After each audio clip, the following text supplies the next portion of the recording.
Hi everyone, I'm Frank Daniels, and you're watching Football DataLab. We work with a database of over 30,000 active professional players across more than 80 performance metrics. Today, we're looking at save percentage distribution in goalkeepers and what separates the elite from everyone else.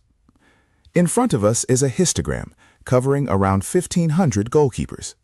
The horizontal axis shows save percentage, and straight away you notice the distribution is far from symmetrical. The bulk of goalkeepers cluster somewhere between 65 and 75%.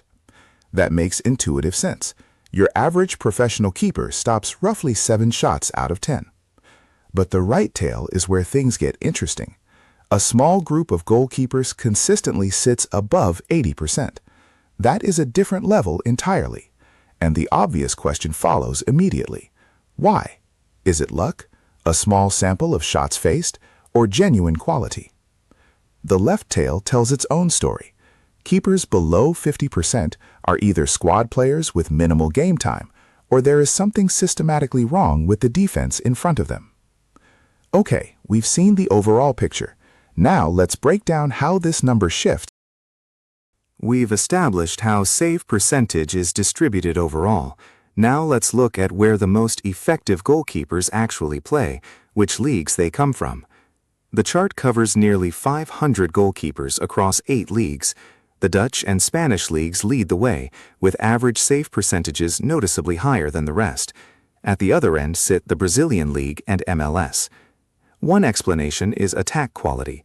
In more competitive leagues, goalkeepers face fewer clear chances, but each one is sharper, which paradoxically lifts the save percentage of those who cope. The other explanation is coaching methodology. Dutch and Spanish football have traditionally given goalkeepers dedicated, structured attention at academy level, and that investment shows up in the numbers. Most likely, both factors are working at the same time. The league sets the demands, and the academy provides the tools to meet them. Okay, that explains the league geography. Now let's look at how the quality of opposition affects. Country differences are external context. Now let's dig deeper. Does a goalkeeper's age actually affect his save percentage? The sample covers nearly 1,500 goalkeepers. The chart breaks them down by age group, and one thing stands out immediately. The peak falls in the 31 to 35 bracket. Younger keepers, those under 25, show noticeably weaker numbers. Two things explain that quite neatly. First, a simple lack of match experience. Younger goalkeepers tend to play for weaker clubs, where they face fewer shots and build a smaller save sample. Second, positional reading. A goalkeeper's instinct accumulates over years, and a 30-year-old simply reads the trajectory of a shot better. After 35, the numbers dip again, though not dramatically. Reflexes decline, but experience absorbs some of that loss. The conclusion is straightforward. Goalkeeper is not a position for the young. It takes a long time to mature here. Right, we've covered the age profile. Now let's see how all of this comes together in the final. We've covered how age shapes goalkeeper reliability. Now for the most important question.